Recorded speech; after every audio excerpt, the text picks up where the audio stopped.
पाकिस्तानी गुलकार वारिस bag ने इंकशाफ किया है कि उनकी सियासत में कोई दिलचस्पी नहीं है, लेकिन नवाज शरीफ उनकी पसंदीदा शख्सियत हैं, जिसकी बड़ी वजह उनका पाकिस्तान को एटमी ताकत बनाना है। वी न्यूज से एक खुसूसी इंटरव्यू में वारिस बेग का कहना था कि नवाज शरीफ ने पाकिस्तान को एटमी कुव्वत बनाया। जब चागी धमाके हुए थे तो मैं पहला गुलकार था जो उस वक्त नवाज शरीफ के साथ मौजूद था। उनका कहना है कि नवाज शरीफ इस मुल्क से प्यार करते हैं, उन्होंने इस मुल्क के लिए बहुत कुछ किया है, इस मुल्क को न्यूक्लियर पावर बनाया।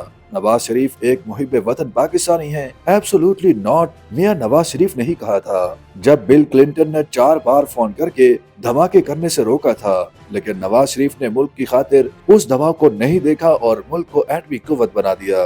वारिस बेग का कहना है कि मैंने एक तराना भी मियां साहब की मोहब्बत में तैयार किया है और वो तराना 21 अक्टूबर को मीनार पाकिस्तान पर मेरी परफॉर्मेंस के साथ गूंजेगा। मेरा तराना मियां नवाज शरीफ को बहुत पसंद आया है। मैं दुबई जाऊंगा और खुसूसी तैयारे में नवाज शरीफ के साथ वापस आऊंगा।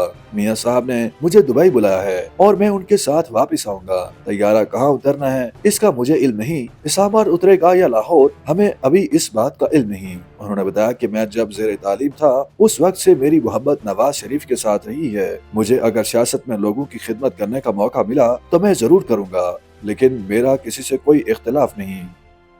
YouTube पर गूगली न्यूज देखने के लिए youtube.com की सर्च बार में गूगली न्यूज टीवी टाइप करें। गूगली न्यूज के पेज पर सुर्ख रंग के सब्सक्रिप्शन वाले बटन पर क्लिक करना ना भूलिए। YouTube पेज पर अपलोड होने वाली वीडियोस से बाखबर रहने के लिए बेल आइकन पर क्लिक कीजिए। आपको हर नई वीडियो के बारे में नोटिफिकेशन मौसूल हो जाएगा।